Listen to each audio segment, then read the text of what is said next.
হচ্ছে প্রথমে শ্বাসরোধ করে খুন, তারপর দেহ টুকরো টুকরো করে পাচার। বাংলাদেশের এমপি আনোয়ারুল আজিম আনারের খুনের তদন্তে চাঞ্চল্যকর তথ্য। তদন্তে পুলিশ জানতে পেরেছে কলকাতায় বসেই বাংলাদেশের এমপিকে খুনের ছক কষে অপরাধীরা।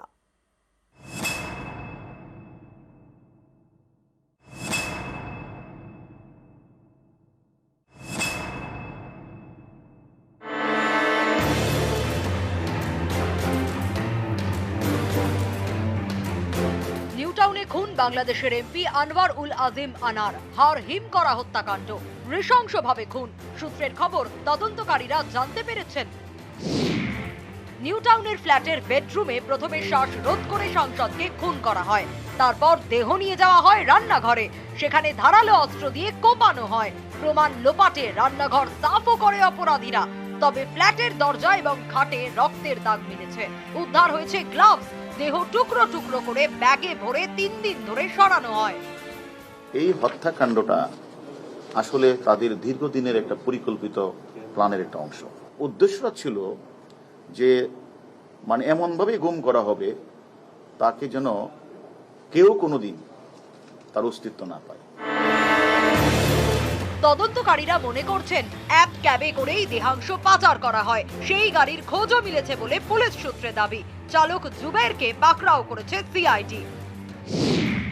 পুলিশের দাবি, খুনের সময় নিউটাউনের ফ্ল্যাটে মোট 7 জন ছিল। দেহ কাটার জন্য সিয়াম নামে এক যুবককে নিয়ে আসে গাড়ি চালক জুবের। সিয়ামের খোঁজ চালাচ্ছে পুলিশ। তদন্তকারীরা জানতে পেরেছেন কলকাতায় বসেই বাংলাদেশের এমপিকে খুনের ছক কষা হয়। এয়ারপোর্টের কাছে ভিআইপি রোডের ধারে এই হোটেল, এখানে বসেই খুনের ছক কষে অপরাধীরা। এই ঘটনায় বাংলাদেশ থেকে 3 জনকে গ্রেপ্তার করেছে পুলিশ। এদের মধ্যে 2 জন ফয়সাল এবং মুস্তাফিজুর কলকাতার সদর স্ট্রিটের হোটেলে ছিল।